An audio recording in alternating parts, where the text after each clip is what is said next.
Sarah McKnight is a Londoner who moved to Schull after meeting a Cork man. She's a swimming teacher, an open water swimming coach, and a level 1 triathlon coach.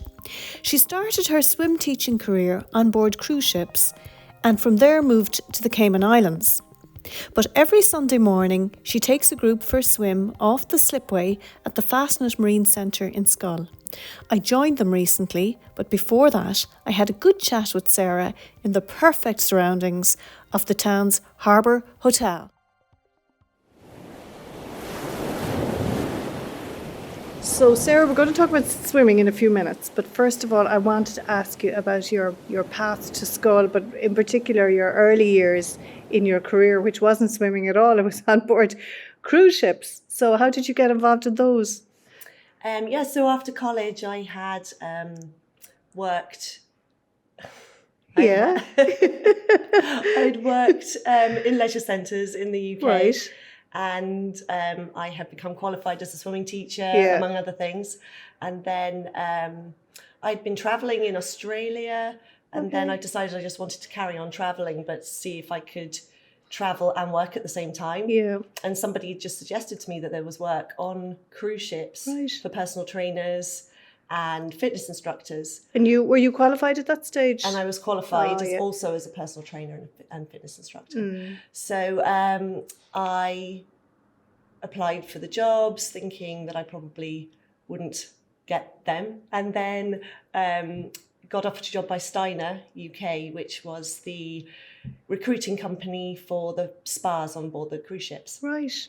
So then I got offered the job by them, and we were sent up to London for training for a month.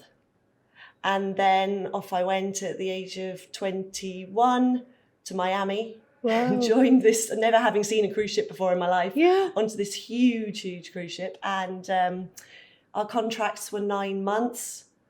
And because I loved it so much, I actually extended my contract and ended up staying for a year. Wow. And really enjoyed the work, the life. And had you come from, did you live near the sea when you were young, or had you any involvement with boats or oceans or? Yeah, so, well, I actually grew up in London, but we always had a sort of holiday place down on the south coast of England. Right.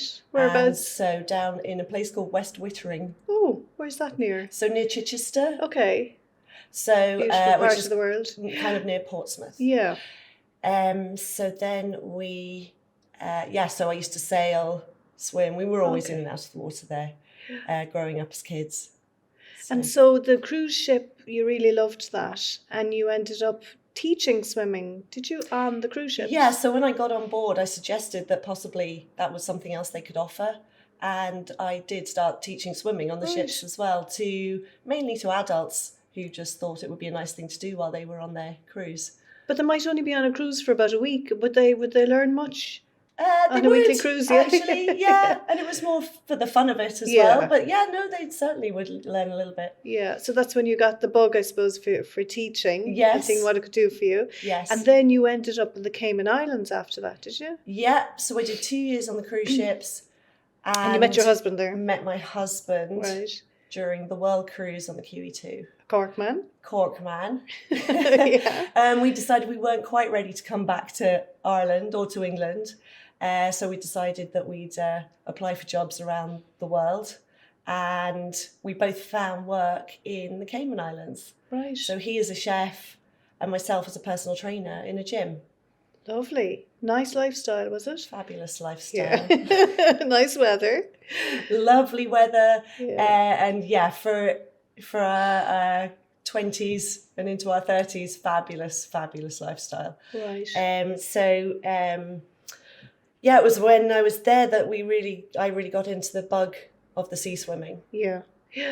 Obviously, because turquoise seas. I was just going to say, warm. Beautiful, warm water. You do have stingy jellyfish and sometimes sharks and stingrays and things swimming around you. So, but actually, no, absolutely gorgeous.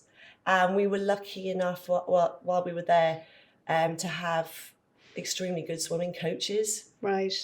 So You did more training, more training, and more qualifications. In Cayman, they run a series of sea swims. Okay. Every season, I suppose it's winter season actually, they run a series of sea swims. And so there'd be like a 500 meters, and I'd never really done much actual sea swimming before. And a friend of mine said, "Oh, come along, let's go and do a sea swim." Yeah. And we did the swim, and my husband was walking along the beach as we were swimming, and I really didn't do very well. And then when I got out of the water, he said, "Yeah, you should probably get yourself a pair of goggles." Like goggles. Everybody else. Okay, I do not notice. No. So then the next time I got myself a pair of goggles, put my head down and actually started swimming. It didn't do too badly. And then it just went on from there. It got a bit addictive. So I did the whole series. And then I realised, I was actually doing quite well at this. And then started getting a bit of coaching for myself, joined the triathlon club over there, and just really enjoyed it. Just kind of went on from there. And do they still do those seasonal swims? Because they sound very attractive to someone like me who's trying to plan a holiday swimming. And actually, I've been kind of trying to plan to go back as well. Yeah, sounds perfect, idyllic. So after that, you did decide to move back, and you decided to move to Cork initially, but then Schull. Yes. So, and why Schull? So my husband is a chef and into food and beverage, and it was his dream to buy a pub in Schull. So down we came and we bought the Black Sheep pub, which we ran for about 5 years. By this time we had 3 children. It was an experience. Okay. Were you involved in the pub as well? A little bit, but I was really mainly bringing up the children while, hard work. Very hard work. And then we actually decided to get out of that business. We sold the pub, and then Derek's gone back to sea. And he's been back on the cruise ships for the last 15 years. Chefing. He's now food and beverage manager of... on Royal Caribbean. Very nice. Yeah. So, but that's a very big commitment too for him, isn't it? Because they're long stretches, I presume, away from home. He goes away for 4 months and he's home for 2 months. Right. So, So that has meant you've a bit of time. I have a bit of time for swimming, and the kids are older now, which is great as well. Yes. So you have more time. So tell me a little bit about, now you teach here, we're actually in the lovely Schull Harbour Hotel, which has been revamped, and it's absolutely stunning, and you hardly get a better location in Ireland. We are so lucky to have it here. Isn't it gorgeous? Yeah. So you are teaching swimming here, so there's a really big demand for swimming lessons. There is. There's a beautiful pool here at the Schull Harbour Hotel, in the Deep Blue Leisure Centre, and over COVID, of course, all swimming lessons were cancelled. So there's a whole generation there of children who really didn't get their first swimming lessons at the right time. So we're really busy trying to get those children up and swimming in the pool, which has been really, really successful. You spend a lot of time teaching adults. I do. So what are some of the things that you've noticed about Irish swimmers and their techniques? Are we good swimmers? Yes. Definitely. I think it's the hardest people to teach are the sort of young, fit, hurling GAA players who've got lots of muscle and not a lot of body fat, so they find it more difficult to float and keep their legs up. But definitely there's we can teach everybody how to swim. Yeah. And is there a big interest with women swimming? Because that seems to be a big growth area. We seem to have a lot of women swimming, especially way more women interested in the sea swimming. Yeah. And tell me, so you do sea swimming regularly as well here, and you do classes in the water, and you couldn't have a better location really. So I know you've contributed to that beautiful book, the Wild Swimming book that came out I think last year. I have, and you mention how it's such an ideal location because you can get in and swim quite a length along the coast here and be quite close to land all the time. So tell us a little bit about the location there up at the Marine Centre.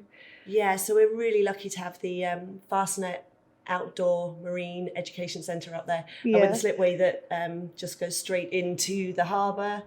And then we've got about 2 kilometres of shoreline that we can swim along. And, you know, it's just safe. Yeah. You're never more than a couple of strokes away from shore if you need to actually hop out. And all the beautiful little coves along there as well. Yeah, a lot of people don't realise that that shorefront walk and swim area in Schull is really an incredible asset. It is. A lot of people, unless you're from Schull, don't even know it's there. So tell me a little bit about the classes that you do. So how regularly do you do sea swimming classes? So I tend to start in April, weather permitting, and we start, really the triathlon club starts away on one evening a week. Right. And sometimes we have up to 25 people training with the Tri Club. And we do a nice sort of hour of a session out in the water, depending on the weather. Yeah. And then during the summer, I start building on that and adding in sessions on a Saturday morning and maybe Tuesday morning. And then we start building on that again and starting with beginners once the water's a little bit warmer. And then we have a lot of people who would come down to Schull for the whole summer with their houses here or their caravans here. And there's big interest in that. It's like a great thing for them to do while they're on their summer holidays. Yeah. And would they start from scratch learning some of them, or are they just improvers? Mostly improvers. Right. I tend to like people to have a couple of lessons in the pool before I take them into the sea, so I can teach them the basic techniques and make sure that they're confident enough in water and just floating before they get into the sea. And I was talking to you earlier about a lot of people, especially an older age maybe, that have a fear of water and they've never learned because they have this fear of putting their head in water. So, I mean, have you got special techniques that you can get people beyond that? Yes, yeah, I definitely do. But again, I'd probably start that in the pool first and make sure that they're very, very comfortable with their feet on the ground, breathing, exhaling into the water, breathing in when their face comes up, and just relaxing, really. I do a lot of relaxation, just floating on your back, floating on your front, treading water, sculling with your hands. And then once they're confident with all of those techniques, then I take them into the sea. And tell me this, Sarah, you've come from the Cayman Islands, which has lovely warm turquoise waters. And in fairness, on a lovely, where it's a beautiful day here today in Schull, but there can be days when it's not that attractive. So, I mean, how do you think the Irish have taken to cold water swimming when a lot of tourists come here and they think we're crazy? Yeah, I think it's incredible how everybody's into their cold water swimming. There's just such a variety of ways of doing it as well. A lot of people are dipping in the cold. We've got a lovely sauna that comes here once or twice a week to Drina Traw, and that's a fabulous experience to dip into the sea and then hop into the sauna. And then you've got your wetsuited swimmers who, put their wetsuit, hats, gloves, everything on and swim out a kilometre in the cold water. So, yeah. And are you one of the people who believe there's something special about cold water swimming, that it does something to your chemical makeup to make you feel happier? You're not sure. You're not convinced. Sure. No, I know. I definitely think that that works for some people. Right. That wouldn't be my main reason for getting into the water. My main reason for getting into the water would be to put a wetsuit on and have a good workout. Right. And swim maybe 750 metres at this time of year. It's more for fitness for you than the well-being. Yes. Yeah. Although I think one comes with the other anyway. Yeah, and I love the meditative effect of actually swimming in the sea and looking at the looking at the wildlife, looking at the landscape, so beautiful. Yeah. So have you any top tips for people who are new to it, or, you know, a lot of people listen to this podcast and they haven't actually gone swimming yet, but it's kind of an ambition. So have you any tips for anyone who's like thinking about it, but is a little bit hesitant, either fear of water, fear of the cold, or just fear of something new and different? Well, the first thing I would do is probably contact one of us swimming coaches. There's a lot of us around. That's right, yeah. And there's a good few of us around West Cork. And get some information, sign up for a little orientation or something like that. Yeah, so you don't have to commit completely. You could just maybe do one class and see how you get on. The one thing I would say is never go by yourself. Right. I personally even would never swim alone. Yeah. I would always make sure there's somebody there with me. Yeah. Yeah. Okay, well, listen, Sarah, thank you so much for joining me today, and best of luck with the coaching, and we'll be seeing you off the slipway in Schull one of the days. Fantastic. Thank you very much. After our chat at the Schull Harbour Hotel, I accompanied Sarah on the short walk to the slipway behind Schull Community College, where the Fastnet Marine Centre is based, to meet some of the members of the Schull Triathlon Club, who join Sarah for a short swim every Sunday morning. So I'm here with Deirdre Ní Chulnoin, and you're the chairperson of the Triathlon Club in Schull.